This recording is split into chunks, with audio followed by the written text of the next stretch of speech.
I want to welcome you to Between Skepticism and Mysticism, an introduction to the occult philosophy of Cornelius Agrippa. This entire lecture series on the foundations of the occult philosophy is brought to you totally free of charge, completely open access by the incredibly generous folks that support my work over at my Patreon. This is all a bit of an experiment on providing free content through crowdsourcing education on topics that are just honestly rarely taught in universities at all. And when they are taught, a single class can cost thousands of dollars. If you'd like to support the production of university level open access education and topics in Western esotericism, I'd hope you consider taking a look at my Patreon, which you can join for as little as $54 a year. It's like buying me a cup of coffee or a beer once a month. But thank you so much for your consideration of supporting the channel and the work like this, and thanks to the patrons of this channel for making this lecture series possible. And everyone, welcome back to our what's becoming a ongoing summer seminar on Cornelius Agrippa. Last two sessions we covered his life and times, which gives us a bit of the bird eye view of sort of where Agrippa is in time, who his contemporaries are, sort of what he was up to. I find it also quite interesting that often people don't really know much about his life. Even if they've studied him or read the three books, they don't know how it sort of fits into the wider scope of his existence. And so hopefully all of that that allows us to fill out a little bit of sort of what's going on in Agrippa's life, sort of when he writes things.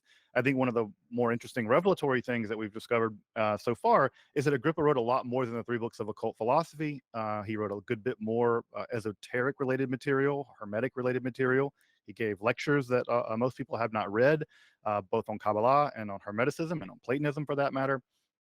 And further, that the version of the three books of occult philosophy that most of us have access to, apparently not, in one of the French editions, which is interesting, but the versions of it that most of us have access to, are not quite exactly the way that Agrippa wanted to present the three books of occult philosophy. And when we come back to the three books here in a few weeks, we'll of course explore how the 1510 juvenile draft is different than the 1533, and how the 1533 that most of us have is actually different than the actual printed edition of 1533. But to get further now, if we're going from the bird's eye view now into the weeds, we're going to really situate ourselves a bit in Agrippa's mind. And part of what makes Agrippa so difficult to understand is that he lives on a literary diet very much unlike the literary diet that any of us have grown up on. He is consuming literature and consuming texts that often most of us have never heard of, or if we've heard of them, we don't read them. They go largely unread. And so, in a sense, I say that if you're going to think about how to get to someone like to Agrippa, you have to think about this a bit like Spinoza says that in some sense, effects are the summation of their causes. And if you want to think about Agrippa as a singular kind of occult genius, you have to think about him in some sense. Obviously, this is not a purely mechanical kind of thing. Agrippa has his own unique genius, but there's no understanding the occult philosophy if you don't understand the sources that are flowing into it. Because the occult philosophy is downstream of all of those tributaries. And so we need to get into some of those tributaries to work that out. So what we're going to be building up to, and it's sort of the three big things that are happening at this time, they're going to make Agrippa, I suppose one could say, is that one, we have a huge recovery of ancient texts, and those texts were thought to have considerable amounts of authority over and against the work being done officially in the church, which is to say scholasticism. So there's a huge recovery of texts beginning in the mid 15th century.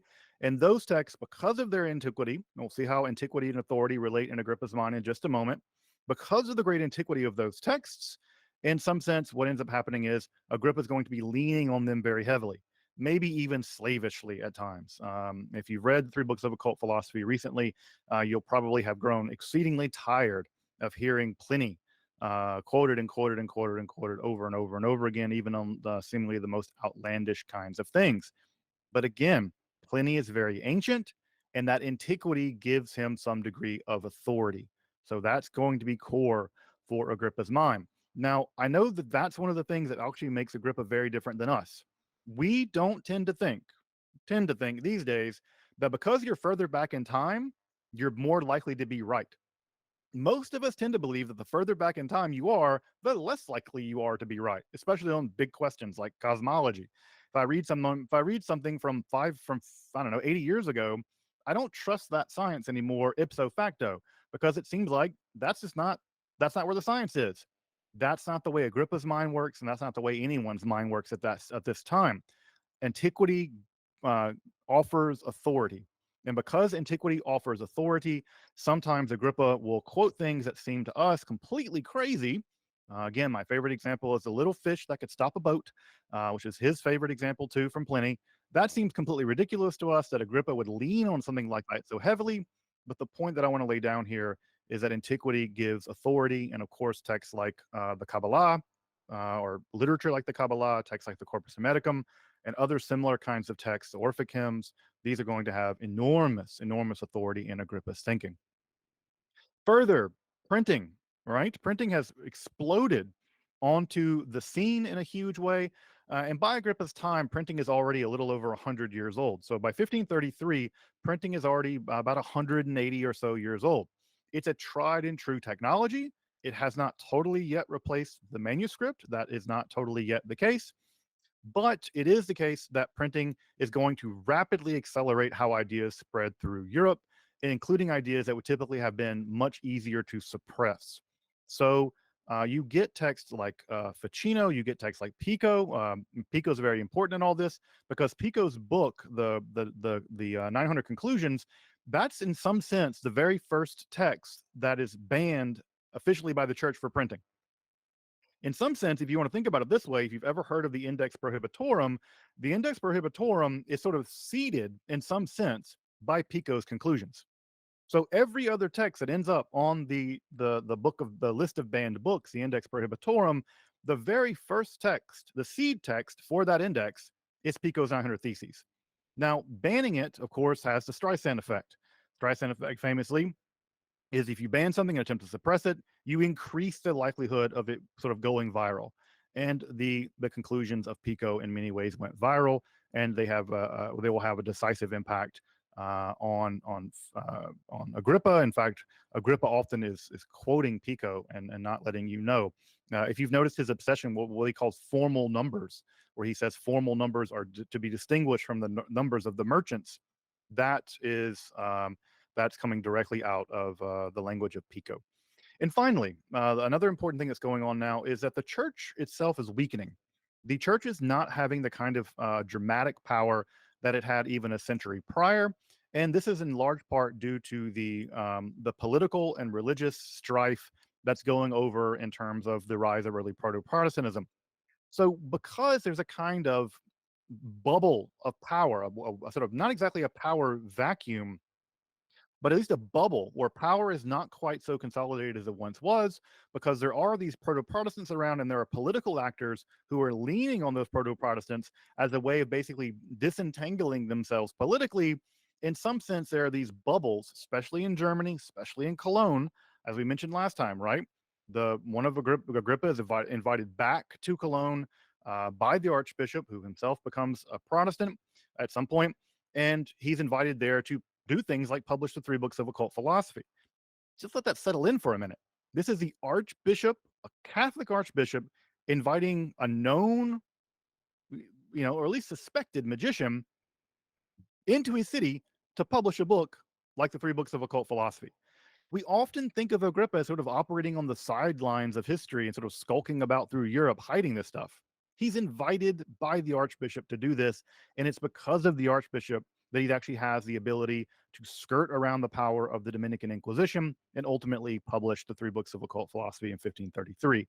That is a great example of how, in some sense, the power of the church, vis-a-vis a direct channel from Rome, is weakening, and that's going to open up for the possibility of a lot of diffuse kinds of influences on Agrippa.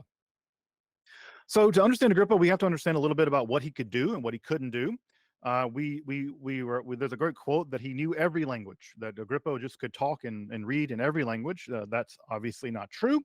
There is good reason to believe, and he tells us that he actually could operate in 8 languages. He never tells us what those 8 languages are, but we can deduce with some degree of certainty that they had to include German, that was his native language. They had to include Italian, that was the language of his first wife.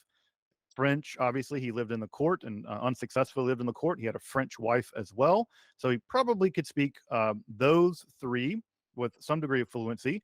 There's some reason to believe that he had some Spanish and English. Remember, he was sent on a most secret delegation to London. So there's reason to believe that if he's engaging in diplomacy there in England, that he has some English. And of course, you'll remember his military adventure that he went on when he was a young man. And so there's some degree to believe that he also has some degree of fluency in Spanish. And of course, obviously, he is a fantastic Latinist. He has excellent Latinity.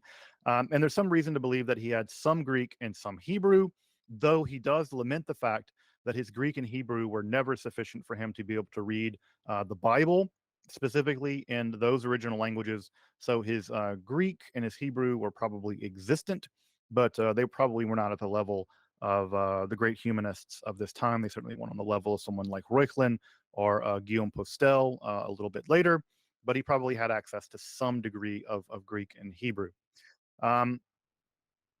His literary sources, as I say on the slide here, they are typical in some sense. For instance, surprise, surprise, Agrippa knows the Bible really well. Well, that's just what everyone knew really well back then. And so that's pretty unsurprising. But also, we'll find that he also is reading a bunch of things that are a bit surprising. For instance, Agrippa is reading Boccaccio and Machiavelli. These are not things that we typically think of when we think of Agrippa, but he is reading contemporary literature as much as he is reading ancient literature. And further, the juvenile draft is a really important touchstone in this whole process, as we'll see here in a week or two, at least, is that the 1510 juvenile draft and the 1533 final version of the 3 books of occult philosophy show us what he knows in 1510, and they show us again what he's learned in the intervening 23 years. So we get some sense of sort of what his reading habits look like as he's gone on from the 1510 draft to the 1533. And what's interesting is not a distinction in terms of a radical difference in what he's reading, as we'll see, but a deepening of the things that he's reading. So he's reading the same kinds of things, but he's reading them in a much deeper and a much more systematic way.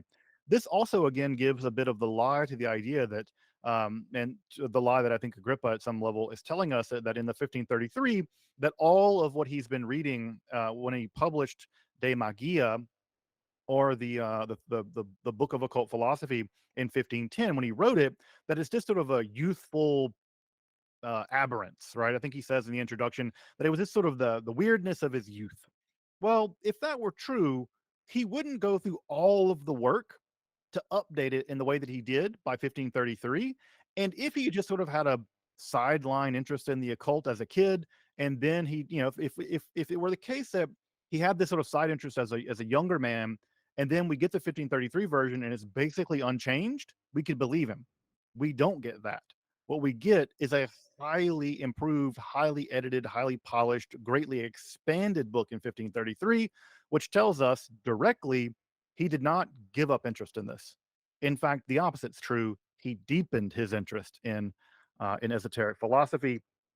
And so this will be, again, grist for the mill of talking about the relationship of Agrippa's occult philosophy with his skeptical turn there in the 1520s and the aftermath of the disaster that was his time in France.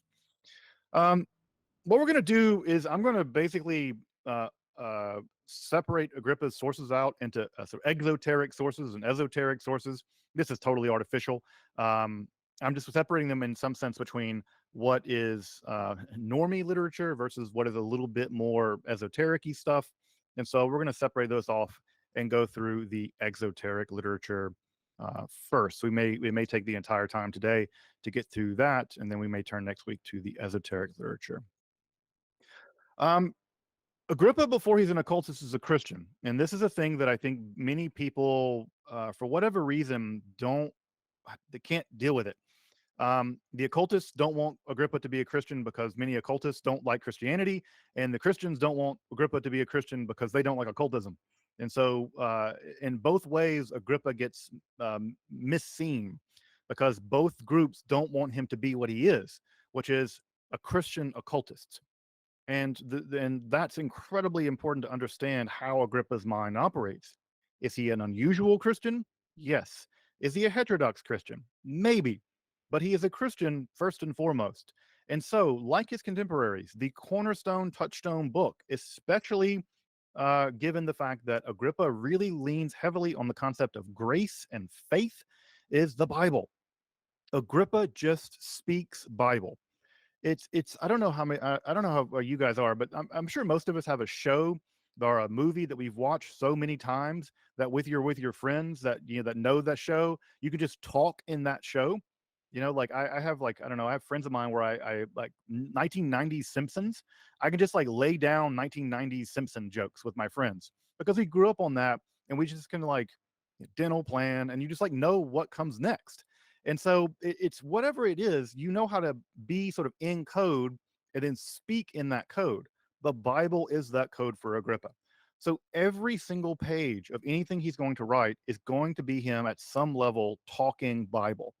And you have your own version of that. I would call those your scriptures, but he just talks in Bible. So often when people say things like, I don't understand what Agrippa's talking about, I'm like, well, when's the last time you read your Bible? And if the answer is never, well, you're going to be a bit lost because Agrippa is often just speaking in Bible, especially the way that he just sort of like throws around things from Saint Paul.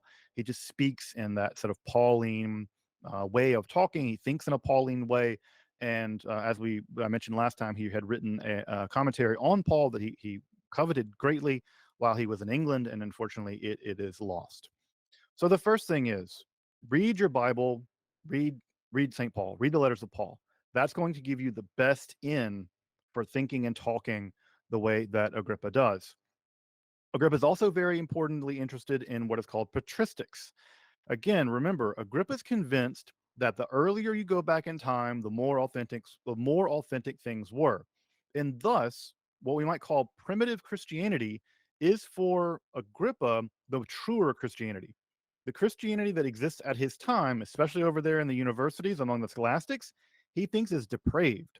He thinks is actually like betraying authentic Christianity. Because remember, in his theory of the fall, Eve represents wisdom. And because Eve represents wisdom, or not wisdom, Eve represents reason. And the scholastics, the very thing that doomed human beings, has now been embraced by the scholastics as a way of dialectically trying to figure out the way that God works.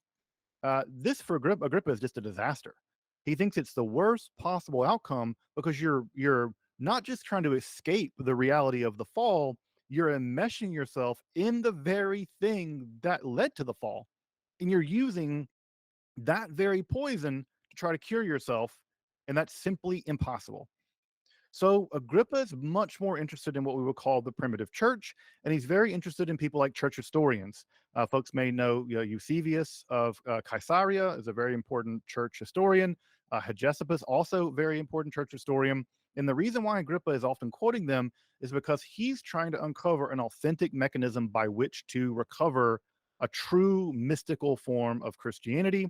And he thinks that those church fathers, those patristics, represent a more authentic, more ancient version of the primitive church.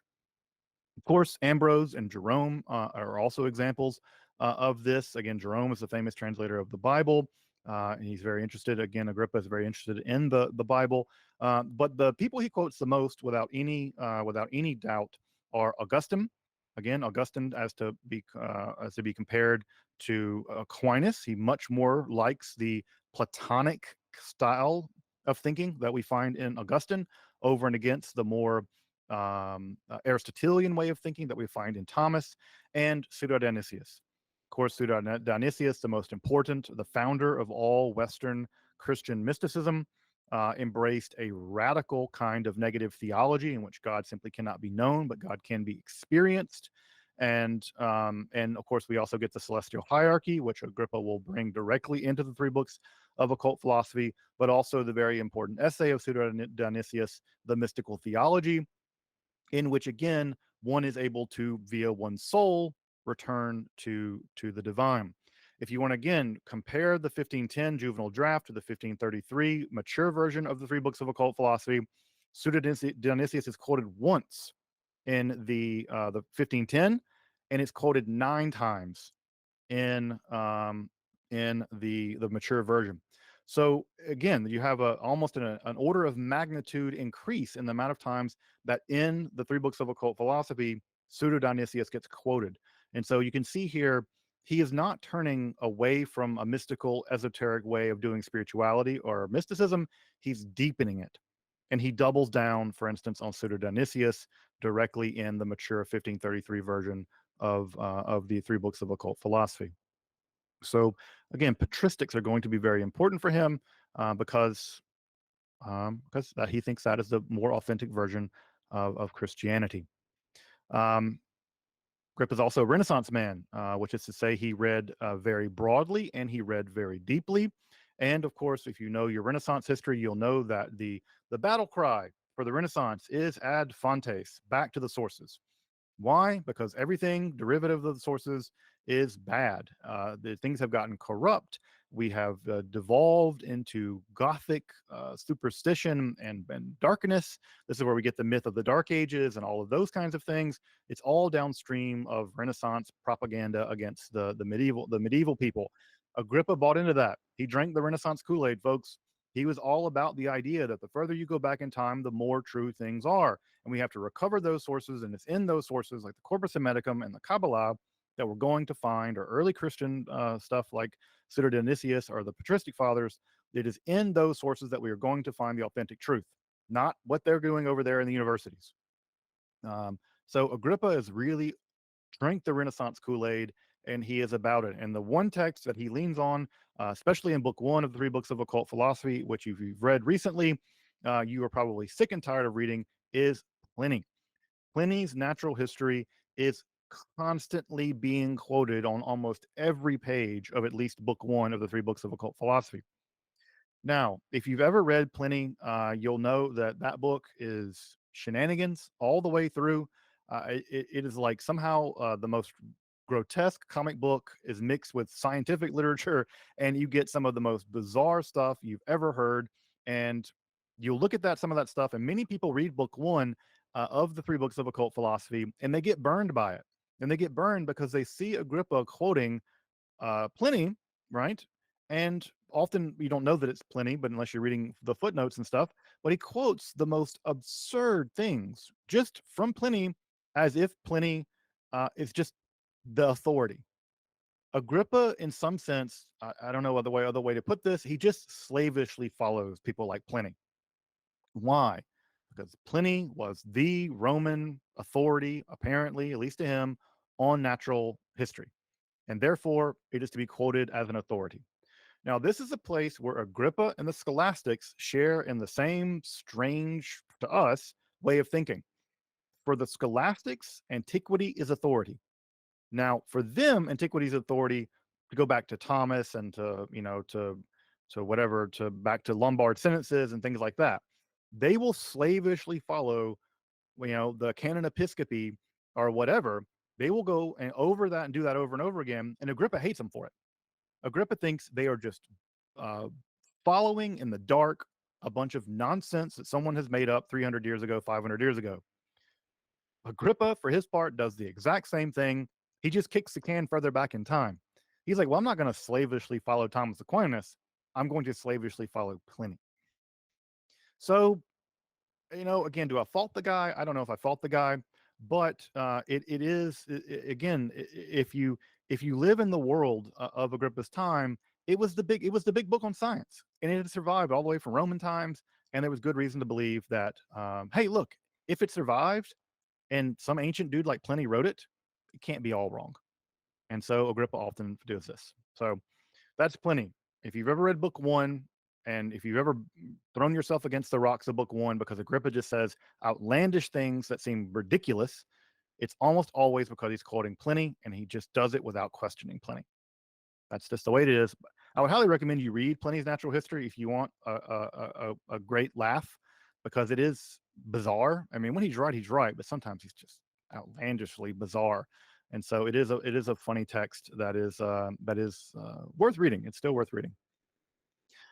Of course, Agrippa is also going to be relying on the classics. He's a Renaissance man. Ad fontes, go back to Homer and Lucretius and Ovid and Lucan and Ptolemy, Boethius, and Virgil, and all those guys, all the Romans, all the Greeks.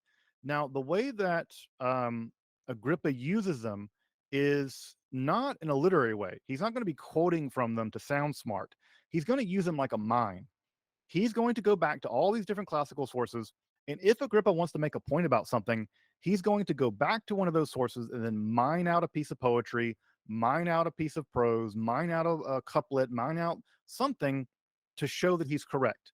And if you've ever read, I don't know if folks have read Machiavelli recently, if you've ever read The Prince, Machiavelli does the exact same thing. And I think it's instructive. Machiavelli and Agrippa write in very similar kinds of ways.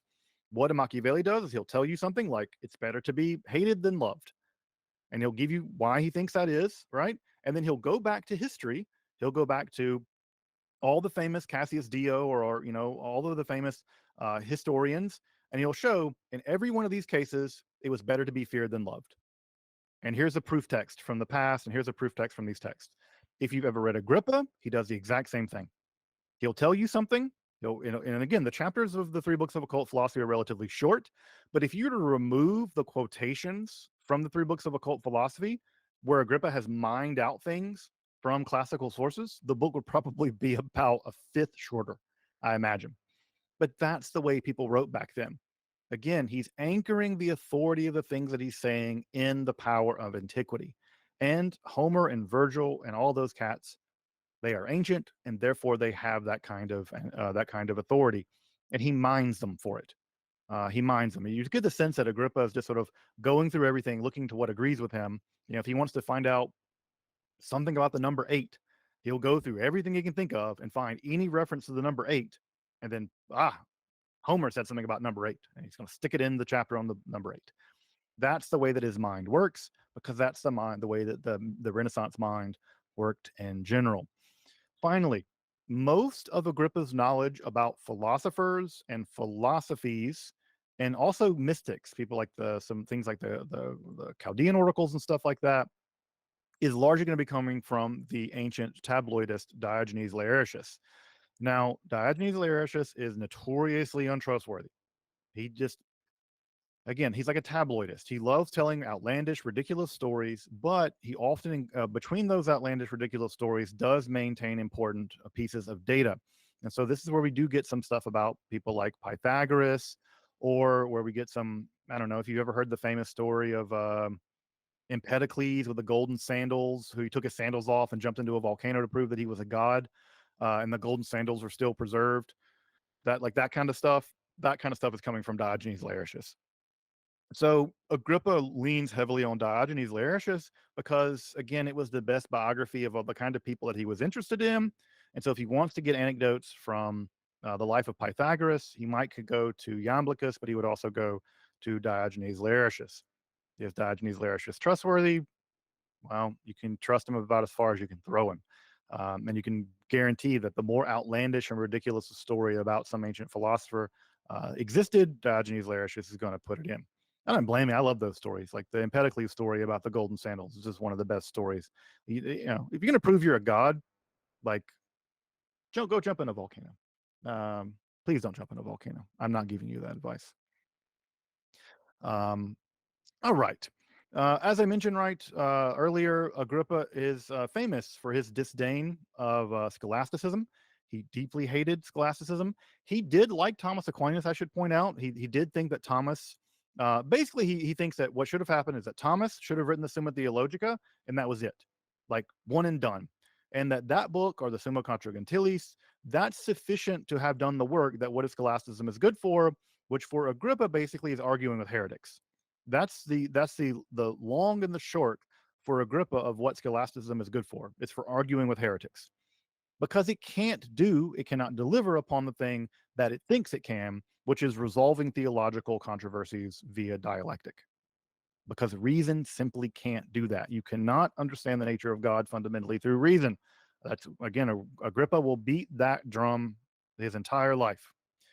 But Agrippa is also the kind of guy that knows what he's talking about. How does he know? Because he's been through higher level education.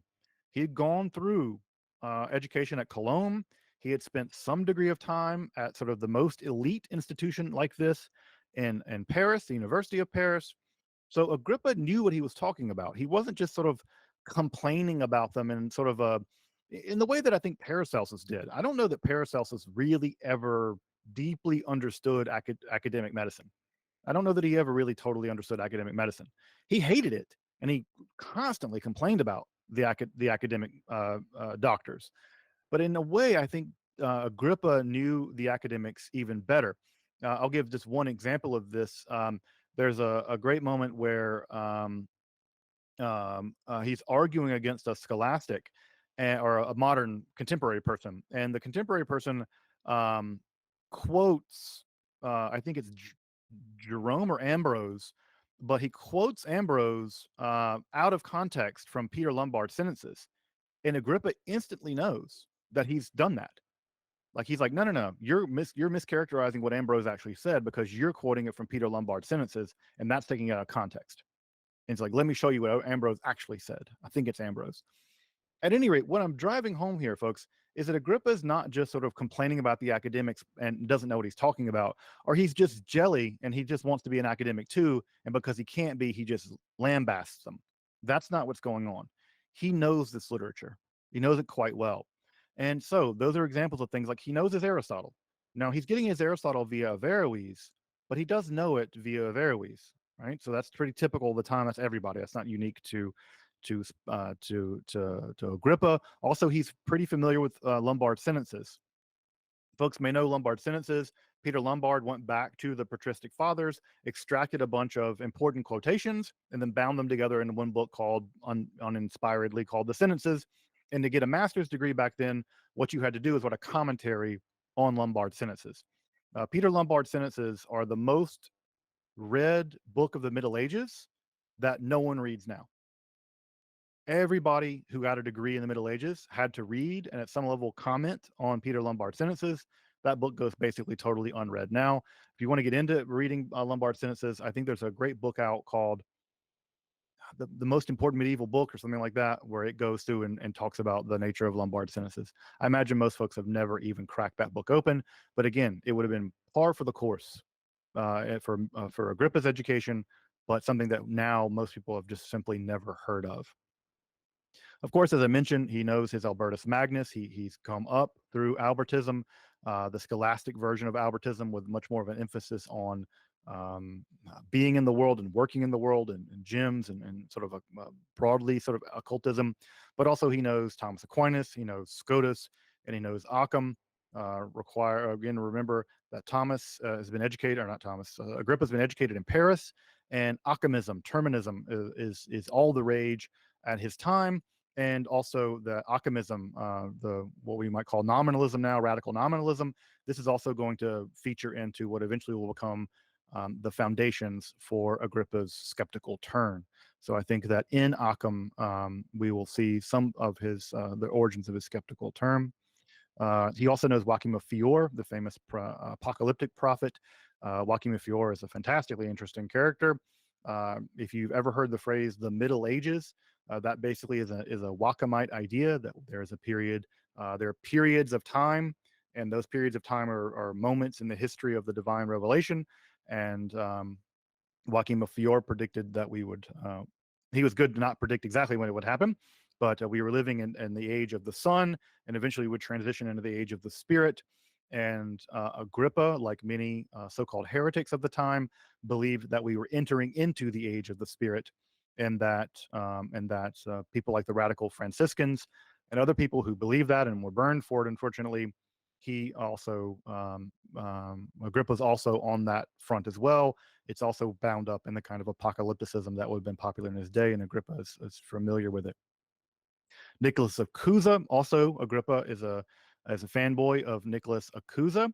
Nicholas of Cusa, as you probably know, is famous for what is called the learned ignorance, which is to say that that it is not through knowing propositions that one comes to know God, but through a kind of learned ignorance, and that God is the coincidence of opposites, which is to say God is a place where all truths and falsehoods come together into one. God is the unity of all opposites, and because of the coincidence of opposites, and that one only comes to that coincidence of opposites through what Cusa called learned ignorance. This is also going to have a huge impact on Agrippa. In some sense, Agrippa will radicalize Nicholas of Cusa's idea of the learned ignorance, and it is upon that scaffolding and perhaps even a misreading of Nicholas of Cusa that Agrippa builds out the skeptical program of De Vanitate that we'll come back to in a few weeks. So again, Agrippa's skepticism is not coming out of nowhere. In fact, it is in some sense building upon medieval quasi-mystical skepticism, or fideism, one might say, with a capital F, fideism, that we find already sort of nascent in the Middle Ages. Also, Raimondo Lull is a big influence on Agrippa. It's very important to remember that Agrippa wrote an entire commentary on Raimondo Lull's Ars Brevis. The Ars Brevis and the Lullian system, as you'll know, is a mechanism, a computational mechanism by which to arrive at truth. Agrippa's commentary, which I'll come back to and talk about soon, is interesting because on the one hand, Agrippa is sympathetic to the Lullian system. He has some sympathies for this very systematic grouping of all knowledge, but he's also very skeptical of the Lullian idea that one can computate oneself to the divine, that you cannot compute faith. It's simply not possible. I'm not sure Lull believed that either, but he believed something pretty close to that you could basically logically and computationally prove the truth of Christianity. And if you could basically compute your way to the truth of Christianity, then you could defeat heretics. And you may know that Lull went off to, I think, North Africa, and he never came back. He was martyred probably trying to use his primitive computing theory of Christianity. And I'm pretty sure the Almohads and other kinds of Muslims in that region were not terribly impressed by it. And I think they were so unimpressed that he did not make it out alive.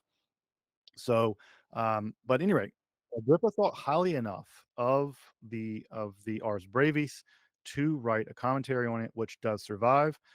If you buy the an antiquarian volume of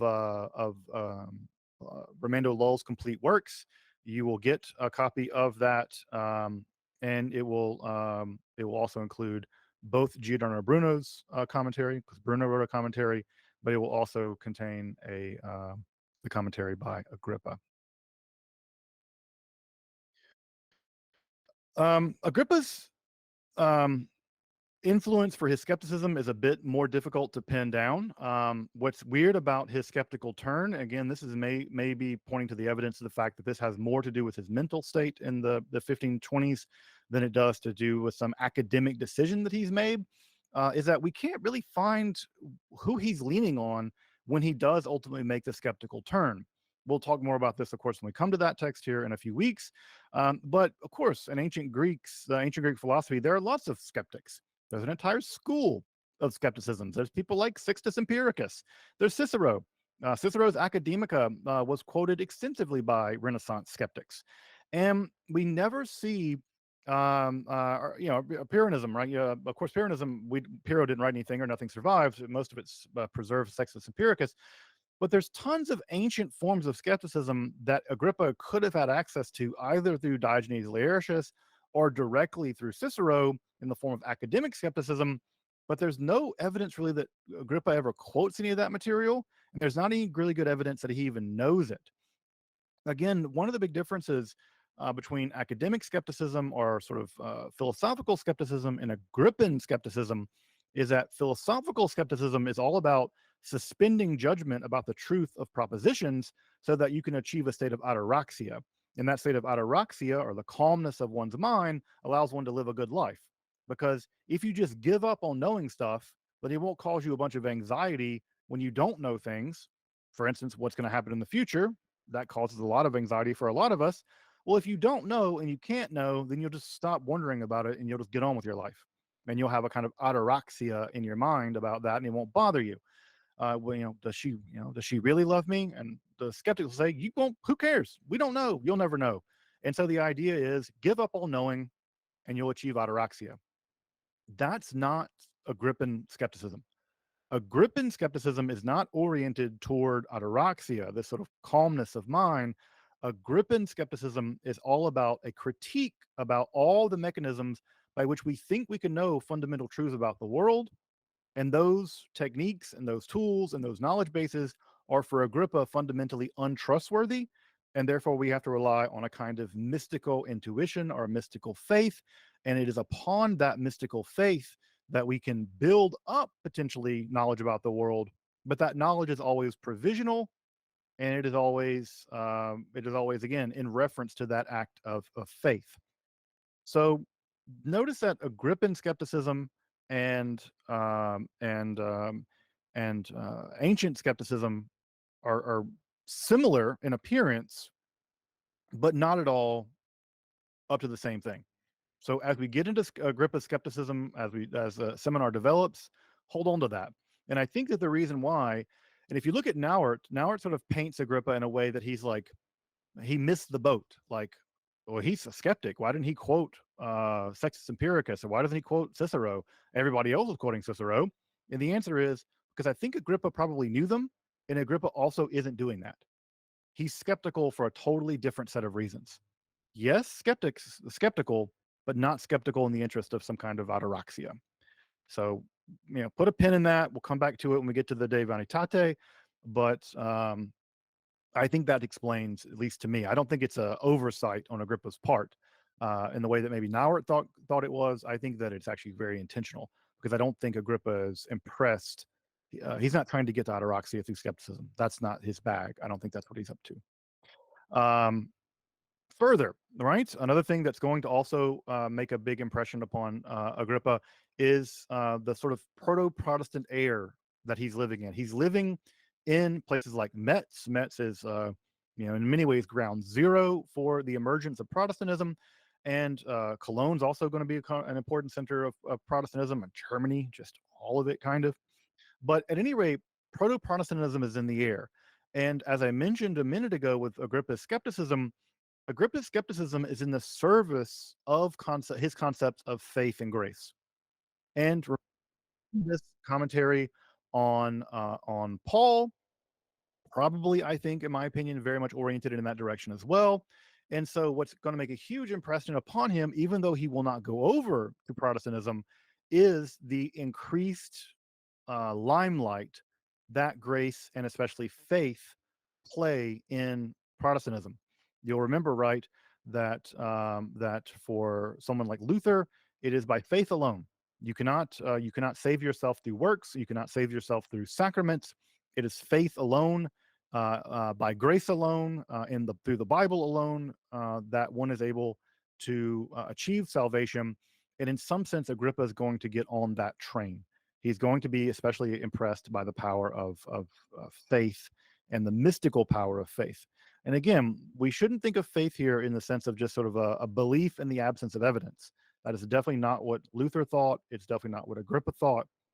But faith is a kind of mystical leaning upon. If you think about the Greek word faith, right? The Greek word faith, pistis, it means something like trust. It's the same thing that you have when you I don't know, when you do anything that requires a radical act of trust. Falling in love requires faith, because falling in love is a radical form of vulnerability in which you can't totally know that what the other person is going to do, and the act of love requires a leap of faith. It's not believing in stuff without evidence or with evidence to the contrary, the way that sometimes Reddit atheists make out faith to be. That is absolutely not the kind of faith that Agrippa is thinking about, nor Luther, but rather it is a kind of mystical trust in the divine as an undergirding for salvation or for simply the nature of reality. But the two things that Agrippa does put a lot of emphasis on, to the point in which actually that he's even accused of plagiarism by some scholars, are two books, both from the 16th century. The first is De Vera Philosophica by Castellesi. So this text, which I'm sure everyone here has read, is a text in which Castellesi argues that dialectical knowledge, again, cannot secure you salvation, and therefore it is through a kind of faith alone in the power of the sacraments that one is able to land on salvation. So the true faith, the true philosophy, is not dialectic. The true philosophy is faith, and that lines up very much with Agrippa, and that is going to be a huge component of how Agrippa frames his skepticism. The other text, and this is in 1520, and you'll notice this is written by Giovanni Francesco Pico della Mirandola, the nephew of Giovanni Pico, right? Of the more, at least for us, the more famous kind of Pico della Mirandola is the Examen Vanitatis. Now, this is the text that Agrippa is accused of plagiarizing. I don't have a strong opinion about this. There are definitely places where if Agrippa were to turn this in, I think, I don't know, from my teachers or other people, right, where you turn your papers in and it checks whether or not you've plagiarized, Agrippa would absolutely fail this one. So the 1520 Examen Vanitatis is another text where, again, where Francesco Pico della Mirandola is arguing that the role of faith needs to be more central than it in fact is. That it is impossible without faith to build a true kind of religion, true kind of Christianity, and it again is putting more and more emphasis on the mystical power of faith. We're going to examine both of these books in a good bit more detail when we come back to the De Vanitatis. But these are two books, by the way, that are just crucial and so important for Agrippa that, at least in one case, he's kind of plagiarizing it. That not only have most of us never even heard of them, much less read them.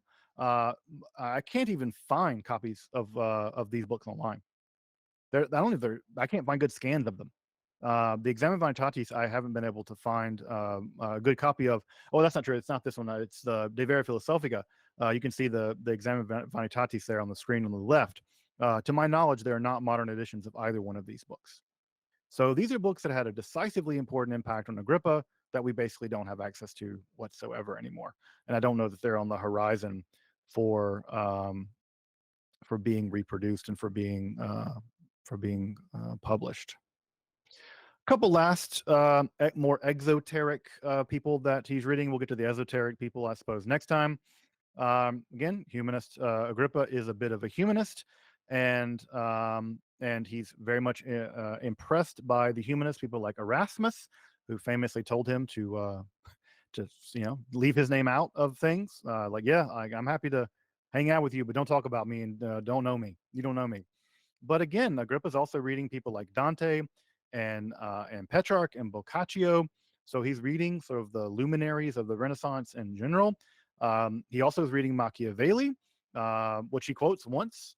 He never quotes the Prince, by the way. He quotes Machiavelli in military matters, which again, Agrippa has some knowledge of military matters, but we have that based on the so-called Barcelona adventure. He also knows Toscanelli, the very important cartographer and astronomer, who I think has some comets named after him now. You'll probably know Toscanelli more famously from his 1474 map, because it is that map, a very wrong map, that assumed the world was significantly smaller than it is, about a quarter smaller. He didn't convert his units, if folks want to know the error he made. He took an Arabic map that is measured in parasangs, and he converted it to Italian and Roman measurements, and didn't convert the measurements, and so the world shrank by about a quarter, and then also because it shrunk, and he assumed that Japan, which is what this map calls Sipangu, he assumed that Sipangu was significantly bigger than it actually is. And it is this map that you probably know is the one that Christopher Columbus eventually took to Isabella and all those, and convinced them to give him some ships. And this is why Christopher Columbus thought he could sail across the Atlantic, because basically thought he would get out past the Antilles, the Spice Islands, and he would run into Japan just a few days out. Now he is very lucky that the Earth is that there was a continent in his way, and so that is the reason why Christopher Columbus, why Native American Arawak and Taino people discovered some Europeans adrift at sea, and it is in that case because of Toscanelli's map. So Agrippa does know some of the knowledge of the day, and again, Toscanelli is an interesting character for him to know because Toscanelli was importantly wrong in a decisive way that changed history.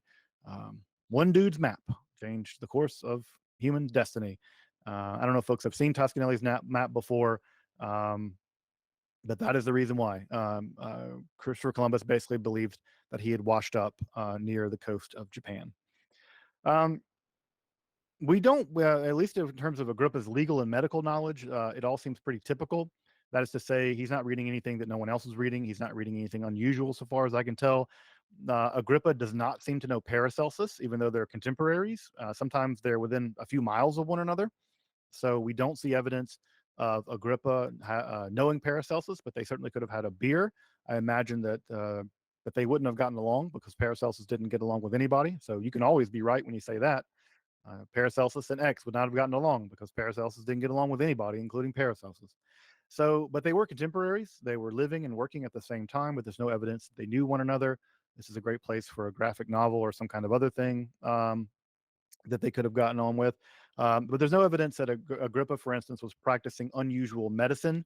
We don't get any accusations that he's practicing Paracelsian medicine or he's practicing anything other than the sort of standard Ibn Sina, Galenic kind of medicine of the day. And I mentioned, of course, that he's acquainted to some degree with the Protestants, and he seems to know the writings of Luther, which should be unsurprising because Luther was the most prolific writer of the 16th century. Second, by the way, was Paracelsus. Paracelsus was the second most prolific German writer of the 16th century, Luther being the most prolific. And so, insofar as Agrippa was reading anything in German, it would have been hard to have avoided reading things by Luther. All right, folks, we're about an hour in. So I think what I'm going to do is we're right at the end of the exoteric resources. And I know this is a bit of a laundry list, right? I know this is a bit of a slog. You know, like he's just naming a bunch of people and saying Agrippa read them and saying, I know it's a slog. I know that. But look, folks, if we're going to do a seminar and really get into this guy and really get into his mind, there's no other way to do it but to know what he's reading. And in the same way that I don't know how you are, but when I go to someone's house, the first thing I'm looking at what books they have on their shelves because I'm judging them. Really judging them, but maybe I am judging them a little bit. But the point here, right, is I think you would be, if you were to be in this room, you'd probably want to see what books I have on my shelf because that would tell you something about me. We're doing that with Agrippa. We're seeing what books are on the shelf of his mind. So insofar as we're getting into the books of the shelf of his mind, we are getting at least some sense of the kinds of things he's reading. And if you want to get into the mind of Agrippa more, it would behoove you, to instance, to read your Bible or to read Pliny or I don't know, read Toscanelli or something. I'm not sure Toscanelli would help you that much, but this is the kind of thing that really gets us into the mind of someone. And again, one of my favorite things that I have about John Dee is I have his bibliography, I have the catalog of his library. Ditto. When I go to Spinoza, one of my favorite things about Spinoza is I have the catalog of his library. If I really want to get into the palace of someone's mind, I get into it at least at some level by reading what they wrote. But before Agrippa ever touched a pen to paper, he was reading. And to understand what comes out of that tip of that pen, we've got to understand what he's coming into his eyes and into his ears. And I think that this is an important part of that process. So you'll forgive me if it's a bit of a slog, but I think that it is in many ways quite an important slog, but also just gives you a glimpse into how Renaissance people thought, what they read, what their reading habits were. And I think that's just important in many ways, especially insofar as many of us have a great admiration for philosophers of the Renaissance, mystics of the Renaissance, occultists of the Renaissance. If we really want to inhabit their mind space, then we do that, at least at some level, by getting into the kind of things that they were reading. So next week, we will turn our attention to the the esoteric material that Agrippa was reading that I think will be a little bit more interesting, but we will turn our attention to those more esoteric sources and what we know about them next week. you.